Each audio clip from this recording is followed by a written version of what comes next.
thank you for that super generous introduction, Paul. It's so great to be with you here, Leroy. No, it's great to be here. I thought it was just going to be us. There's loads of people. I know, it's always a bit of a shock when you realise the cozy chat you were going to have as an audience, but we're very grateful for the audience. Thank you all so much for coming. Does it get annoying when people keep talking about the movie when you've obviously lived a whole long life and written a book? I was about to start with a question about the movie, and then I thought, does that get annoying? Yeah, it'd be annoying. No, it's not. I mean, it's only been a year since it came out, this time last year, and it's still very surreal.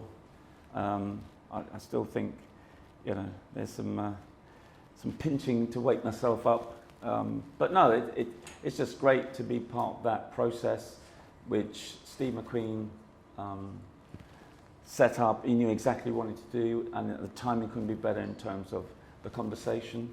And in fact, Steve not only helped me to be part of the production and the script and even going on set, but he actually influenced how I was writing the book as well, because they were like a parallel process, even though my life story was the main thrust of the film, of course, but he was able to really be very laser-like and ask me some deep searching questions.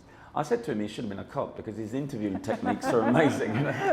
You will confess. I'm sure he was flattered. I want to start with your childhood, actually, and it's interesting for me. I saw the film before I read the book, obviously, and realised that there's actually a richness to your childhood that you never can capture everything in a film. As someone who writes books and makes TV, I can really empathise with that.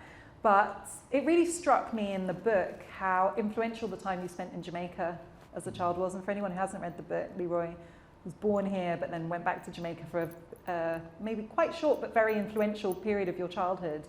And you comment on how being black in a country where everyone, the teachers are black, the politicians are black, the people who have power, the police, the authorities are black, when you then returned to the UK, you felt that you had a different sense of confidence and ambition to some of your black British peers. Can you just tell us a bit about that? It felt to me like quite an important part of your origin story. Exactly. Well, I spent 4 years in a town called Spanish Town in Jamaica, and I was 5, so I was about 62 to 66, just in time to come back for the World Cup, and hint, hint. And it was a masterclass in identity. For me, I think if there's anyone who's not confident about their culture and their background and history, go back to the source. And I must admit, my parents must have read my mind, because I needed that. It was a reboot, reset. So I saw so many people of privilege and not so privileged, but they had that bond, and I wasn't being looked at differently because of the colour of my skin. And that belonging meant so much for me. And so I've always had that spiritual connection with Jamaica. So when I came back and I was going to school, and again, I had this real sense of, well, I can do anything. And so when I went to secondary school, Hybrid Grove in Islington, anyone from Islington? Yeah. Any long-suffering gooners? Yeah, no, I'm feeling it. Well, we're not doing too bad at the moment. Fingers crossed. So when I get to Hybrid Grove now, and they're trying to tell us, well, don't pitch your, heights too high, especially when I told them I love science and I want to be a scientist, maybe go into medicine, and they said, well, that's a bit too high, and I remember saying, well, I've seen it. I've seen black doctors, I've seen black teachers, so why can't I do it? And she looked at me very vacantly, and I remember going back to my dad, and my dad used to say, listen, don't let anyone tell you can't do it, you've seen it, and so obviously I went into science. But if I didn't have that, I could have fallen by the wayside in my hopes and aspirations, like some of my colleagues did, because they felt, demoralised by it, and they then sort of pitched their level of achievement, and no disrespect to more ancillary jobs, but I saw some amazing intellects and talents just lost, and I was determined not to let that happen to me or my children. my grandchildren. So yeah, it still lives with me now. That experience is as if it was only yesterday. We will talk about the overt racism that is also part of the story, but it does seem to me that in a way a space has opened up for us to talk more about this kind of internalized racism that makes us limit our own self-beliefs. Do you feel that, you know, from your perspective of having in a way had a way out of that through that experience in Jamaica, is that something you still see as Absolutely. part of our psyche as Black British people? Yeah, and this self-loathing that comes out of it, you know.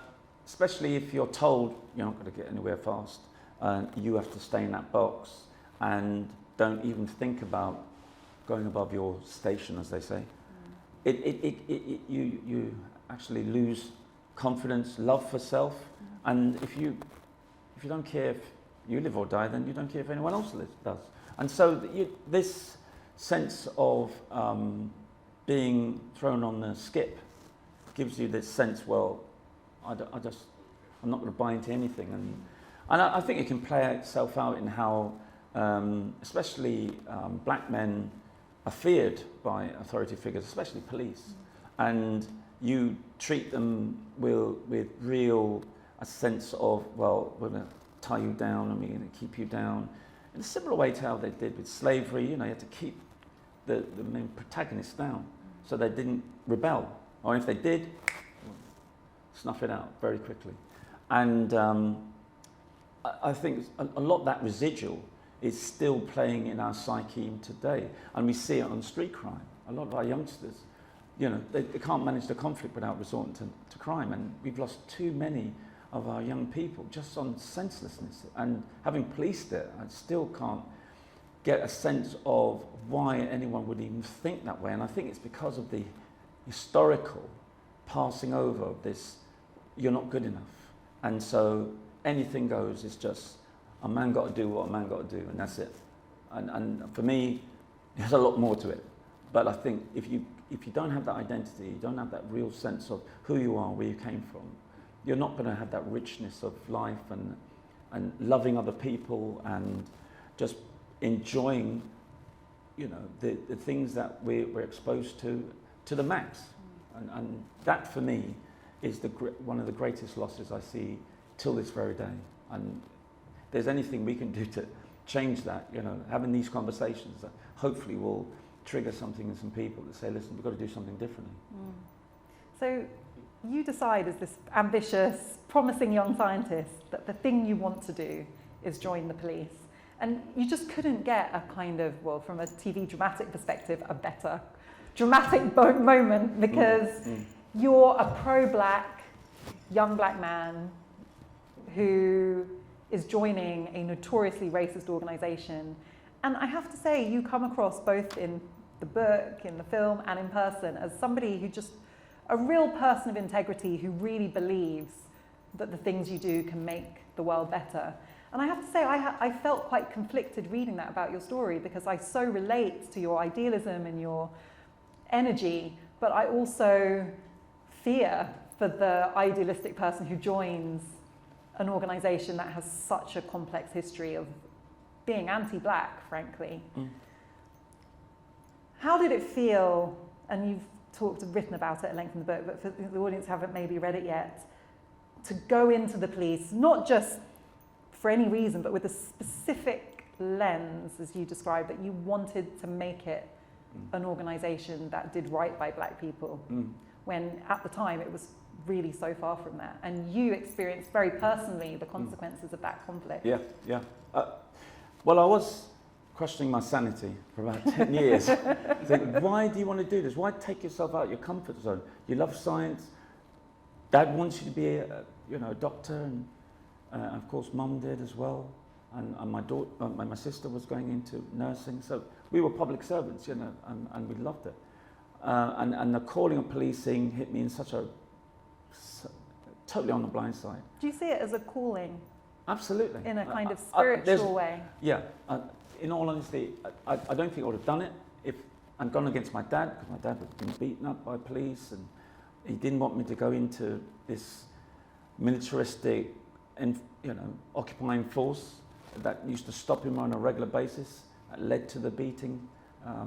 So it was, for me to go against my father, who's my rock, my role model, someone I miss still this very day, and he's been dead with Mum the last 20 years.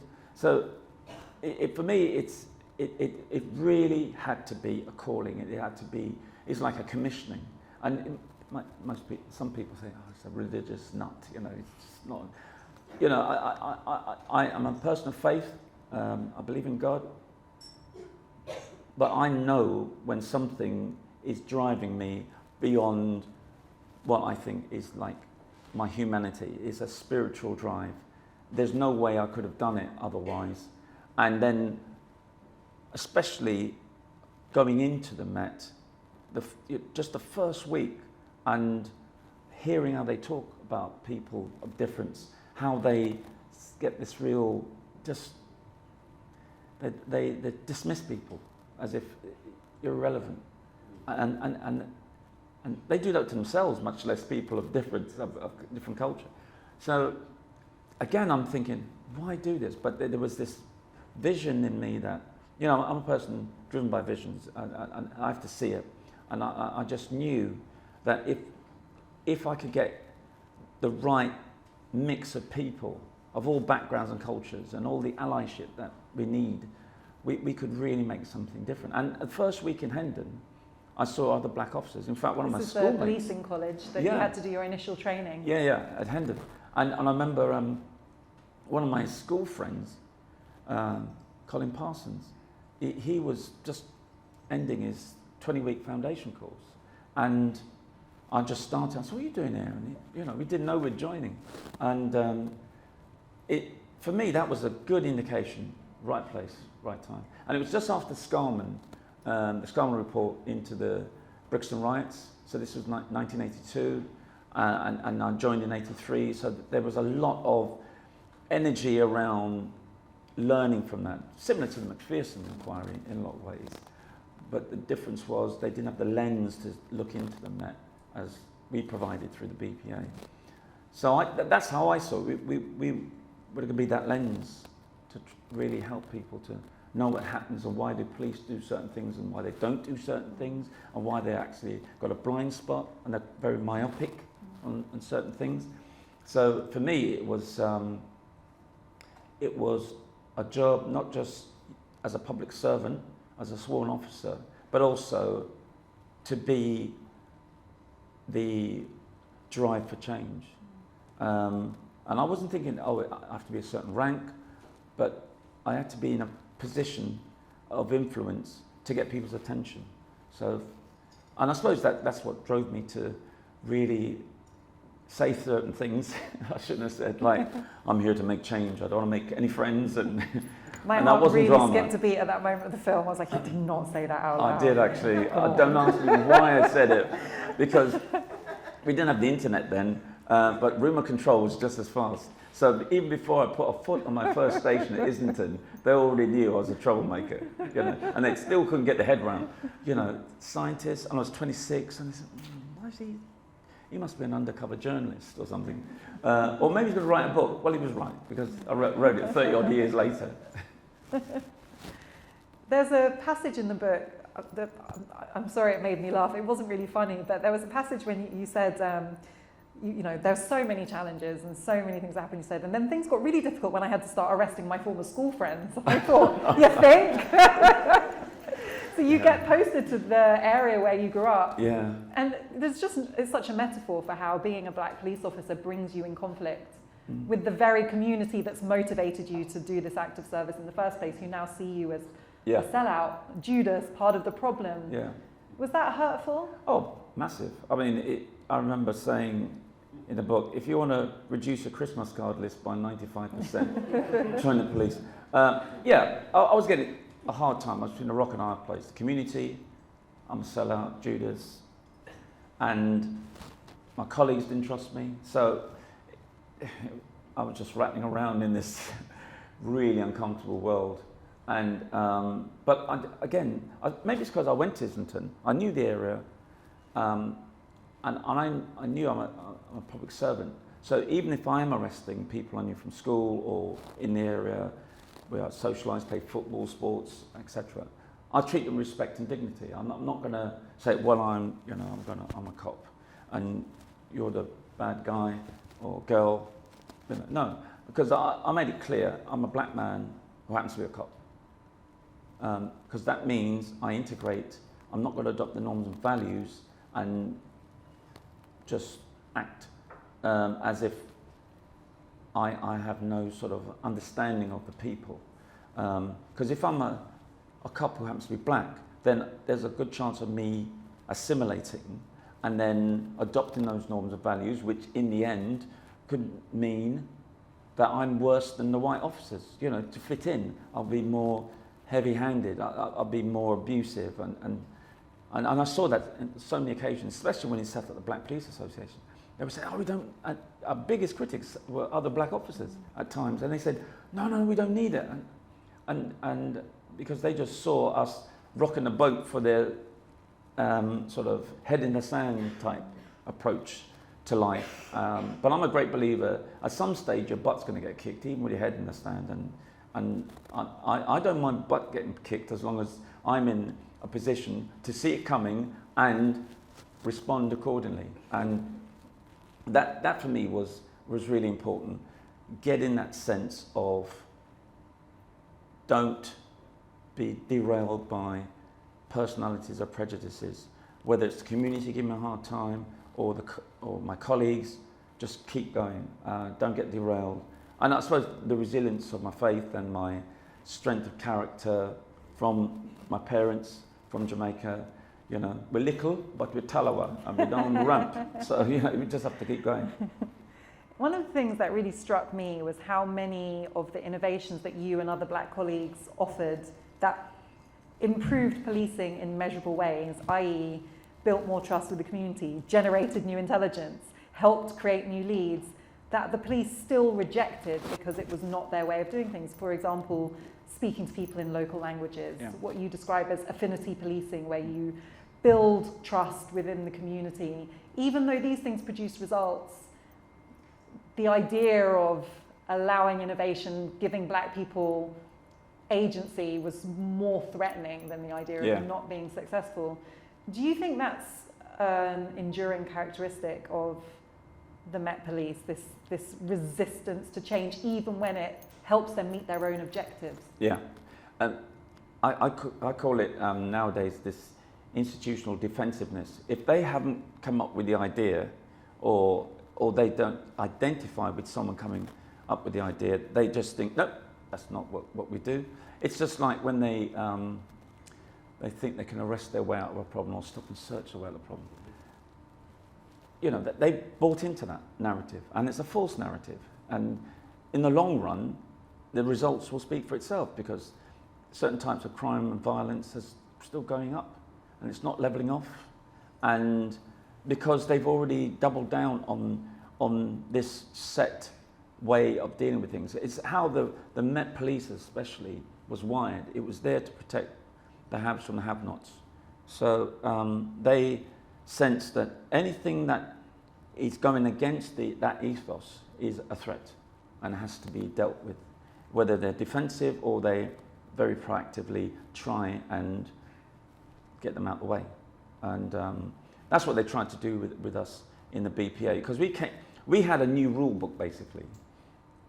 And it used to amaze me that certain things we would do, I'm thinking, someone's going to knock on my door and say, right, you are subject to this investigation. Can you just tell us the origin story of the BPA? I used to go to BPA events when I was the Guardian legal correspondent, and it wasn't until I read your book I actually understood the origin story in this remarkable coach trip to Bristol. Yeah. For those who haven't read the book, just explain its origin. Basically, the late 80s, there was this understanding that if you're a black and minority ethnic officer, you're 4 to 5 times more likely to leave in the first couple of years.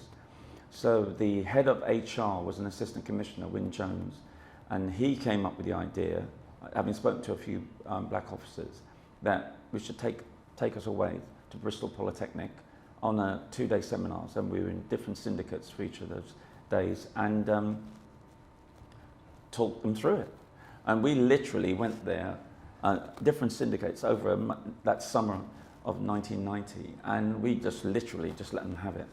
We bled our emotions out onto the floor and told them exactly. It was really cathartic.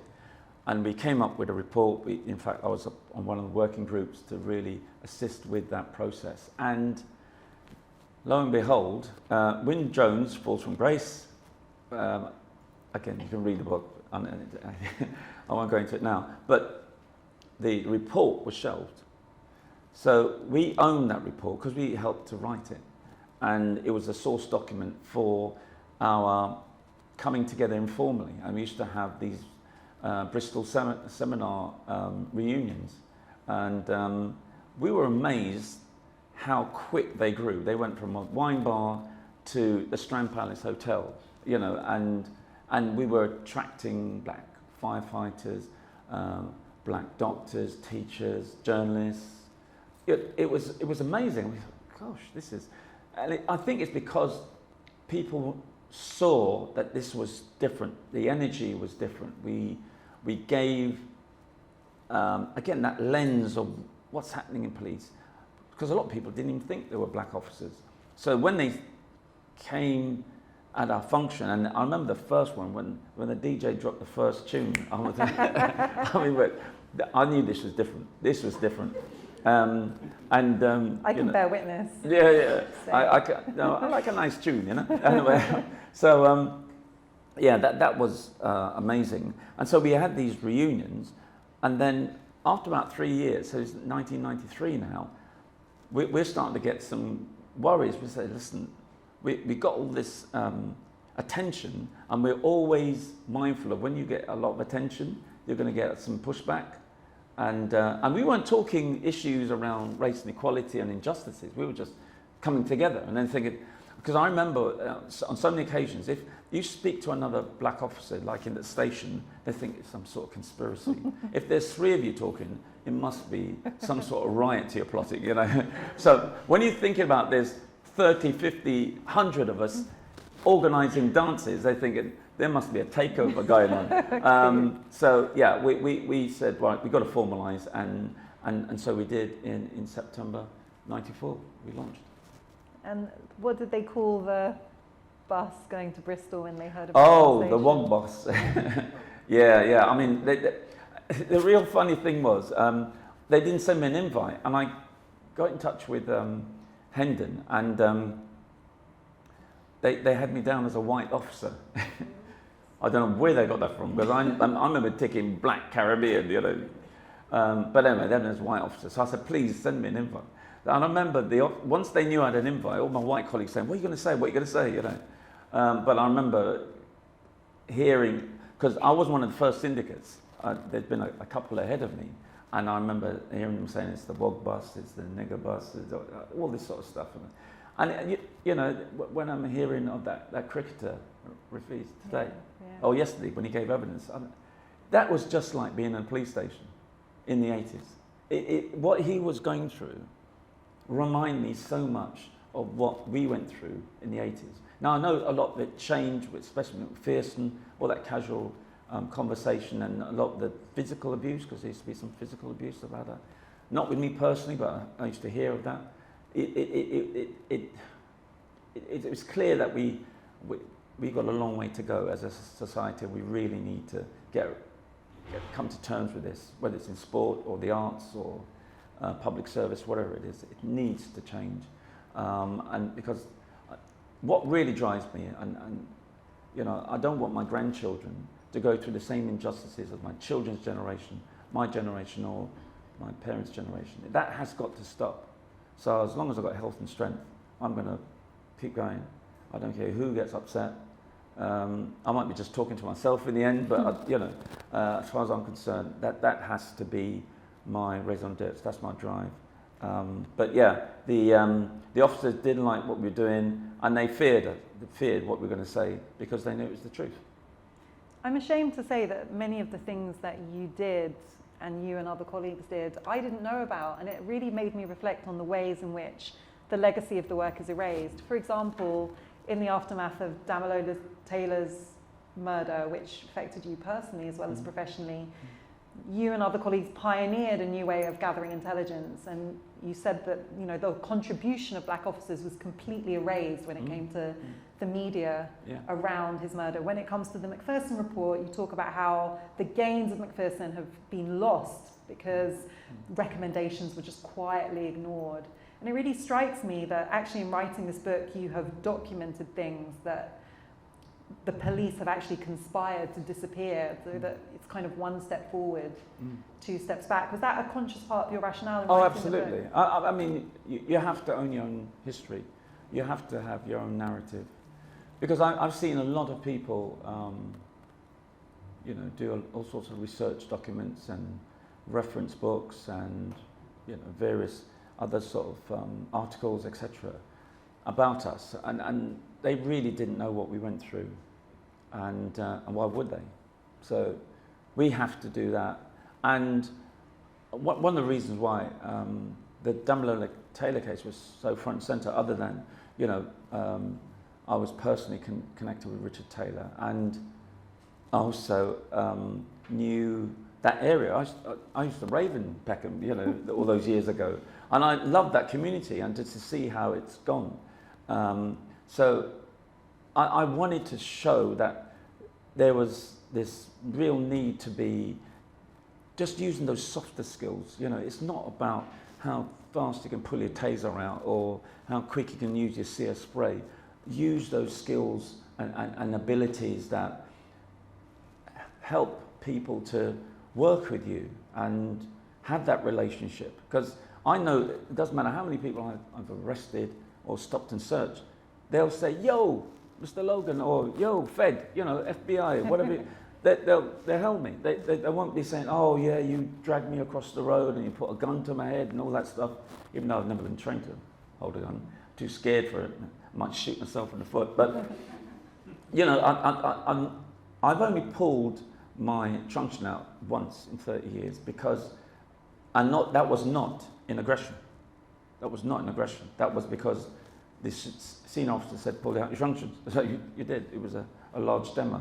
But for me, if I can talk myself into an issue, I can talk myself out. So I'm not using this really strong, macho, testosterone-driven type of work. So you've got to use those softer skills. You especially if you've got a barrier of silence. You know, you've got to say, well, how am I going to get that group of people to trust me? How am I going to work with them that hopefully will make safer and stronger communities? And you write about something as simple as going to a very Nigerian area such as Peckham and addressing people as auntie or uncle, which white officers would never have done, which actually helps people build a sense of trust. Yeah, and obviously, you know, when white officers saw that literally the first deployment, within 2 hours, I'm listening to the radio, I was like, no, that can't be happening so quickly. They went into a house which was overlooking where the scene of Damilala stabbing, and they not only opened the door, they were in there for three hours or so, because I'm hearing in the radio, they haven't come out, you know. Don't worry, there's information coming out. And that first debrief, I was shocked. I was amazed. It even amazed me. I knew we could do it. I knew they could do it. They're an amazing group of officers. But I just didn't know that community was desperate to say something. They were desperate. They just wanted to have the same, that sense of, well, I trust you, and I know you'll take care of me. And it's not going to go back to that gang that's going to take some sort of retribution on me or my friends. And that meant so much.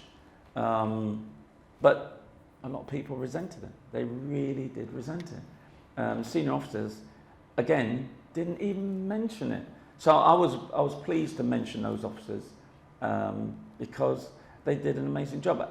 And I know it's changed policing. It used to be in specialist operations using those softer skills, and it's now in HR logistics, but at least they understand the importance of languages, experience, qualifications. Just being who you are is information and knowledge and understanding that's going to help you to serve the needs of the community. Let's talk about how you feel about the police now. How do you feel how do you? I said to Leroy before this event, so, do you have an appetite for me to ask you how you feel about Cressida Dick? And you very diplomatically pointed me to your article in The Spectator headline, Cressida Dick must go. I was like, okay, he's comfortable with this conversation. First of all, before we come to that, what is your current relationship with the Met Police? Well, there isn't any. You've spent your life in service there. Yeah. How do you feel about? Well, at the moment, individual officers have been really gracious, very warm, but that's just individual officers, especially after the film. They said, gosh, I didn't know you was doing that. You were going through that. And I thought, really? Oh, okay. No problem. At least you know now. Very conveniently know now. So I've had those sort of responses, which is nice. It's good to see and hear, and I'm very grateful for that. But formally from the Met, no. Because I'm still seen as enemy number one. Because from McPherson, I've been talking about institutional racism. So for 20 odd years, I've been talking about this. And they don't like the fact that we're still talking about systemic failures. And now it's systemic failures around sexism and misogyny, etc. So I know they resent it, because especially the bulk in the film coming at the time of Black Lives Matter, after George Floyd, and the Mets had their own George Floyds, Rashan Charles in Hackney. What happened to that young man being held in a necklock and the officer using illegal holes to pull out drugs and hold his neck, and it was an avoidable death and he died. So we've had our own, maybe not as graphic as George Floyd's murder, but I know that they find me annoying. And I'll give you an example. I did a tweet after Cressida Dick decided to shelve the Stephen Lawrence investigation. And I said she couldn't have chosen the worst time to do that, especially Black Lives Matter. And it seems like she doesn't care. Why would you want to tell people you're not going to do that? Well, why are you not going to investigate? Because that's not only a kick in the teeth for the Lawrences, but the wider community. And I'm not just saying the black community. That's an iconic case. And about 3 or 4 weeks later, Christian Guru Murphy interviews Cressida Dick, and he mentions this tweet. And I know Cress from 20 odd years, and she looked like thunder. She's Cress. Yeah. I've not heard her described that way before. Yeah, no. She said, call me Cress, and that was in 2000, when she was made commander and she joined the Met. She started the Met, went to Thames Valley, came back. She's working with senior officers around looking at the recommendations of the McPherson inquiry. And that implementation was going smoothly, and she was part of the change agent. And now to see her being this institutional defensive person in chief, not wanting to even recognise systemic failures, whether it's racism, sexism, misogyny, she's now protecting the organisation, the culture. And as I said, if you don't get culture right, all those strategies won't work. So they see me as a really annoying person. But I don't mind. I really don't mind. When did you transition from being the loyal person on the inside that was trying to help them save themselves from their racist, misogynist legacy, to being the person on the outside, inconveniently being a thorn in their side? When did that switch? Well, I suppose it's I've always been like that. It's like, that's the real dilemma I've had. I've been like that, I've been in the organisation, but not of it. That's why I haven't adopted all the norms and values, and that's why I didn't miss it, in terms of, oh gosh, I was with my mates and we were doing this. I miss the people and working with the people, but I just don't get a sense that, oh gosh, it's the be all and end all. So I suppose being a black man coming back to the community is where it all started. So it's been the golden thread. And I've always said there's nothing wrong with the Met that can't be solved by what's good in it. All the ingredients is there. It's just the ethical leadership and the real acceptance that it's not perfect and it's got a lot of things to do. It's one of the best police services in the world. However, he's got some major flaws in it, and it needs to be changed. And I believe that with the right leadership, it can get there. There's some amazing officers like Neil Basu. He was supposed to be in the Spectator article, but they cut it out for some reason. And I think he would be a brilliant commissioner. He's Anglo-Asian, and I think his experience would be phenomenal at this present time. When we're talking about the cultural problems of the Met, there's just no clearer example than the case of Sarah Everard and Wayne Couzens. You've talked and written about how those toxic subcultures in particular, I mean, there are problems in the whole culture in the Met, but the subcultures like the PADP in particular escape scrutiny, foster this very violent misogyny. Can you just tell us a bit more about your analysis of what's happening there? Well, I mean, some of you might have heard about the special demonstration squad that was investigating the Lawrences. Now, I didn't know that squad existed, and I was in the Met for 30 years. I'd never heard of it. But it's that, again, it's these real enclaves where they don't have the scrutiny as the street cops, and they have their own subculture. And invariably, it takes on some of the stuff I was exposed to as a community cop was, well, if you couldn't take a joke, you shouldn't have joined. So in the realms of taking a joke, you can be racist, sexist, homophobic, the lot, because it's all banter. We're not, you know, it's just like the Yorkshire Cricket Club. It's all banter. It doesn't matter, you know. But if they're in that sense of isolation, they reinforce their comments from banter to real violent tendencies. And I'd heard about certain things they do, but I'd never known, maybe it's the use of social media and WhatsApp groups, and that they talk about these things quite openly. And the Couzens officer calls himself rapey. Everyone knew him as rapey because he had this rapist tendencies. I mean, and I asked myself, where were the supervisors in all this? Where's the inspectors and the sergeants? Because if it's my team, that person would be on my radar from the beginning. Either develop them or sanction them, whether they go to the courts or they're out the job. Because you can't have people like that. But I'm finding that supervisors not willing to do what they're supposed to do because they want to be popular, they want to be liked. You know, maybe they're worried about their tweets because most of them are on Twitter now. I don't want to be seen to be upsetting people. Just be nice and gentle and that light touch. But anyone in leadership will know there's certain times you have to hold people to account, and they don't like it. And I can understand why they don't like it, but because it's human nature, someone telling you what to do. But that's the thing that really concerns me, that is the sense of the look and feel of policing has gone back 20 years. And I don't say that lightly. As I said, I love the Met, but I know it can be 100 times better. I know it can bring back those real changes we saw after McPherson, but they need help. They can't do it themselves. They are not equipped, they're not wired to do it themselves. They need to have independent oversight. They need to have scrutiny that they know they're being watched and they will be held to account. How do you feel now, looking back over your 30 years in the Met? How do you feel about the legacy of the hard work, the sacrifice, the tenacity, all of the blood, sweat and tears you put in? Well, I'm really pleased that we have conversations like this, and I'm pleased that people identify with the journey, whether it's the book or the film.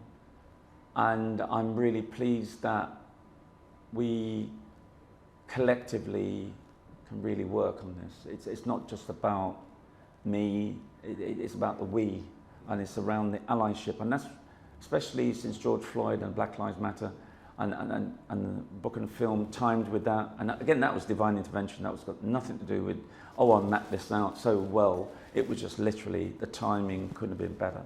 And I really believe that the seeds that have been sown by myself and other colleagues from the BPA and other staff associations, I really believe we will get a harvest from that. It just needs, I think, people power. We really need to come forward together, because, you know, just like the revulsion of the Sarah Everard case and how that's pulled people together, and women and girls saying enough's enough, and don't put the onus on us saying, oh, we shouldn't be out at this certain type of night, or we shouldn't be dressed in a certain way, or, you know, and we need to educate our men about how they respect people, especially if you're in a position of power, because power and control is one of the main issues around policing today, and the wrong sort of people have been drawn to it, and that's why we get these people who believe that policing is a safe haven to be a predator of one form or another. But I really believe, you know, the fact that we still have people wanting to do difference and in a way for the greater good is, for me, made it worthwhile. And I know there's certain things around critical incidents training of senior investigating officers, family liaison officers, hate crime, race relations, Amendment Act, all these sort of things, they're still there. And I know myself and my colleagues from the BPA we started that, and no one can write it off. Thank you, Leroy. I could talk to you all evening, but I know that we've got to share you now with the audience. Sorry for hogging him. Questions? Hello, yes, thanks. Thank you both so much for that enriching conversation. And thank you for your book. I really enjoyed the book. There were heartbreaking moments, but there were moments that made me laugh out loud on the tube as people themselves listening to an audible. And I just wanted to ask a question about what success looks like for you, or what you're evolving a perception of success. So one of my laugh out loud moments was your description of your OBE investiture, and that's the moment your father chose to say, you did make the right decision. Maybe science wasn't for you, which resonates greatly. And just, could you share with us what success, or what the touch points of success over the years have been for you? Yeah. Thank you. Yeah, good question. Well, they always say you don't have success without successors. So for me, successors have been through the Voyage charity, and just seeing young people thinking they can do things in a way that possibly they wouldn't have thought of before, whether it's how they work with the school, because the Young Leaders for a Safer City program we set, which is a BTEC level 2, they actually get UCAS points at year 9 before they start the GCSEs at year 10. And I get so many occasions where people, whether it's on social media or physically, meet me and they say, wow, I did a 2004 program and I'm doing this and doing that. So those successes are great. And even today, I was doing an interview, and I saw on the TV one of my he used to be one of my PCs. He's now a commander, so he's done better than me, drat. Anyway, but at Ed Lakin, and you know, when I saw him at the TV with the Home Secretary, you know, and I'm glad I gave him his 2 first promotions. I should have a cut of his pension, you know. But yeah, I mean, those are the successes for me. How you change people's lives, and you know, and they understand that if I can do it, anyone can do it. So yeah, and then just making new alliances, you know, working with certain people I've always wanted to work with, you know. So that's it. While there's the energy and the health and strength to do it, the success continues. And you never know, I might take up a higher office. You didn't mention to me that you feel like you've got more energy now than ever. So I feel like, be afraid. Leroy, yeah, be afraid. Leroy has plans. Thank It you might not for be the my question. plan, it might be up there, but yeah. Thank you for the question. Anyone else? Yeah, at the back. Hi. Hi.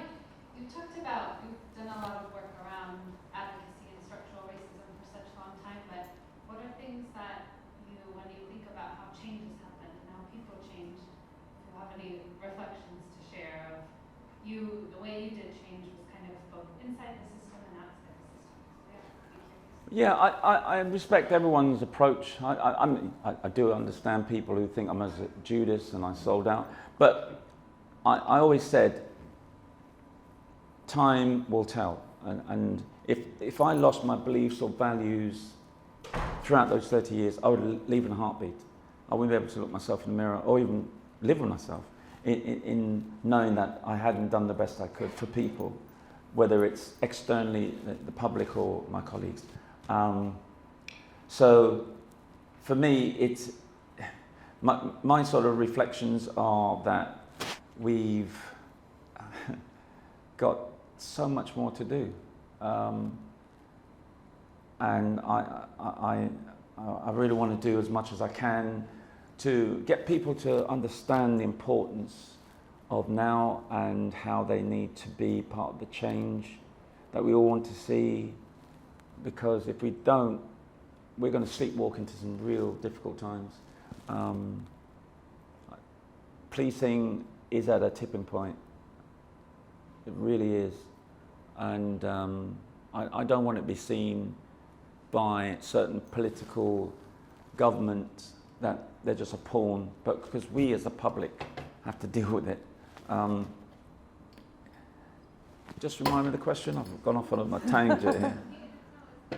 Could you give it a mic? How you think change happens, or how you've seen change happens as a result, because you said there's so much more work to do, but you've been part of change both inside the system and outside the system, and any advice? Yeah, exactly, yeah. So I understand people might think, why do you go in the lines then? But maybe that's how I'm wired, because when you're in the lion's den, you have to know someone's in there with you, not just the lion. So you need to have a sense of you're not alone. And I've always felt through my faith that I'm not alone. I remember I used to go into meetings and I used to pray and say, right, that's holy ground. So whatever room I'm going to with a Home Secretary or Chief Constables, whoever, because I was an inspector, so they've been on these strategic command courses. And I would say, right, that's holy ground, that is my ground, and I'm not going to be in fear. I know I've got everything there. And God showed up every single time. You might think, like, this guy's a nutter, But I'm not testing God, I'm testing myself to have faith in him, to say, right, this is what I'm going to do. And he never failed me, every single time. And so I felt confident. I had this institutional arrogance that I knew I was in the right place at the right time. So I didn't feel a sense of I was in the wrong place. And it's played itself out that way. And I wouldn't change anything, even though the first 10 years were so tough. I understand some people saying, well, they have to do it from outside. And I do understand that. And I think there's a need to have the partnerships. And that's why, even now in retirement, I'm still a BPA member, and I'm still working with colleagues on a regular basis. And I can sometimes say things that they can't. So I'll be writing articles, I'll be doing interviews, I'll be writing publications of one form or another. Laying into crest. Actually, in the book, when I was investigated, the go-between, and because once they knew I was going to take to court and everything, the go-between was Crez. So that's how I know it, because she was being very charming, and she said, well, you don't have to sue us. Yes, I do, Crez. I do need to sue you. And what's the figure you're coming up with? No, go back and tell them I need some real I feel like change. This might be the sequel to the movie. Absolutely, yeah. Leroy and Crez. And who was my lawyer? Sadiq. Sadiq Khan. Sadiq Khan. It's a good. Yeah, I've been waiting for them to sue me. I'm thinking, why are you mentioning my name in your book? But no one sued me yet. Bring it on. Hi.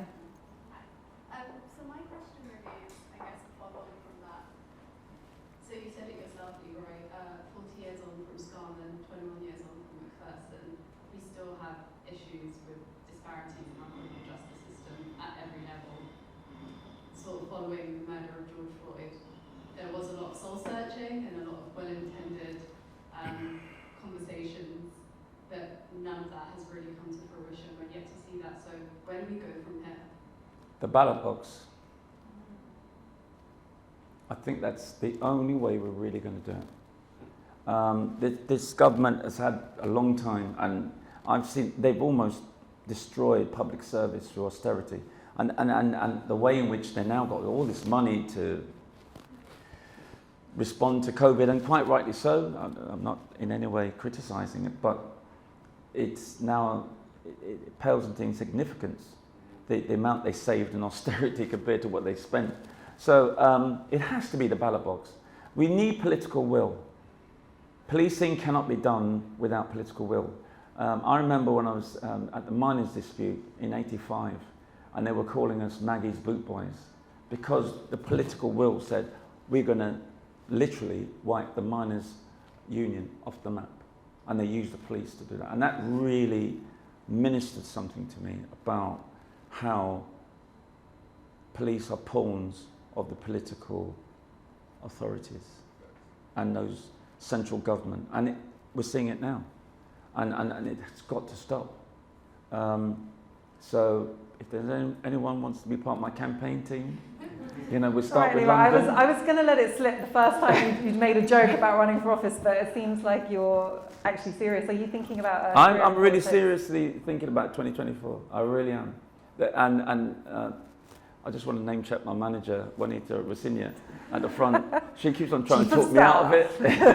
She said, Leroy, you got enough to do. I said, I know, but I just feel led. It just reminds me when I was joining the Met, you know, and I'm thinking, I don't need to do When Leroy gets a calling. Yeah, exactly. Oh, gosh.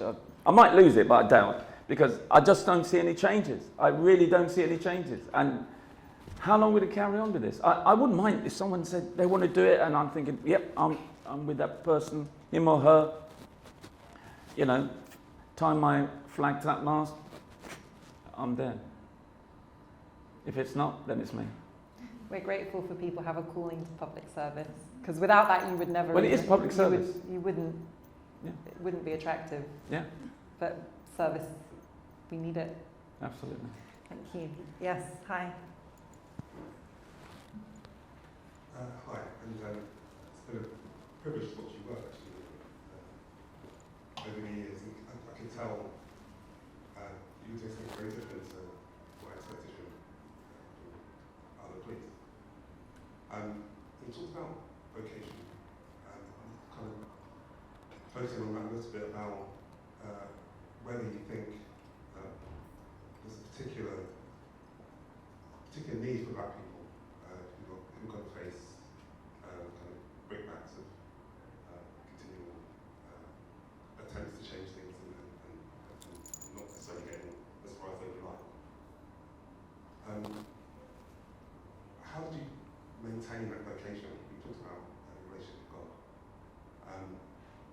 How do we help people maintain that sense of vocation even when they get looked back and the people around them are basically just going to work?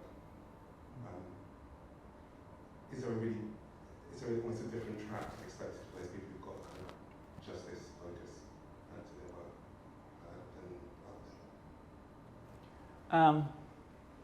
Yeah, that's a tough one. I'll go back to when we had that founder member meeting of the BPA in April '93, which was the same month Stephen Lawrence was killed, and everyone was talking at large, and they were, yep, we're going to do this, and it was great. And I said, how many of you are going to be around in 10 years' time?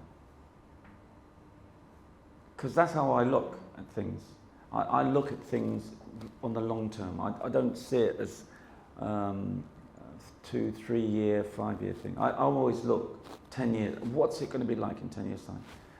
That's why it drives me with my grandchildren. What is life going to look like when my grandson Judah is 17 and stuff like that? So with that long-term process of thinking, I'm always saying, well, how am I going to be ready for it? Who do I have to work with? How are we all going to benefit? It's not a me, it's a we. How we are going to all identify with it and be in that sequence where, again, we all step up at the right time. And that's what I saw with the BPA. We all stepped up at the right time. There wasn't anyone who could get picked off and be a saboteur. Well, in the end, some people turn that way. But collectively, we pushed the barriers. And I suppose it's how you're wired, really. I mean, I've got this, again, I just go back to my Jamaican roots. I wish I could get rid of it, actually. In the sense of, let me rest. But it's something that drives me. I love the tenacity I've seen in Jamaican people. I've got that. It's something that I don't want to lose, even though I could do with the rest. But if it means that I am able to say, right, and I'm not necessarily leading at the front, I might be with you, amongst you, maybe behind you, just seeing you succeed, but I want you to identify with, it's not a sprint, it's a marathon. It is really, you've got to graft, you've got to dig deep, and especially when you get the pushback. That's when it's a tough one, when they start to pick you off, and you know, whatever it is, you know, and you just got to just know, especially if you're pushing yourself out, cover all bases, know your stuff. Because if I didn't, when they investigated me, I could be behind bars for £80. But my account, in fact, they found out when they did the investigation, the Met owed me £2,000 back pay for not claiming expenses. So they equaled it out in the end, and a bit more. But you know, that's the sort of thing. You just got to know your stuff, and know that if you step up for the right reasons, people will identify with you, but you'll have people with the red dot. And that's not to scare you, it just makes you ready for action. And that's why I'm always trying to be ready. That's a great place to end. Thank you so much, Leroy. It's been a real honour to be in conversation with you. Can I have a round of applause? Thank you.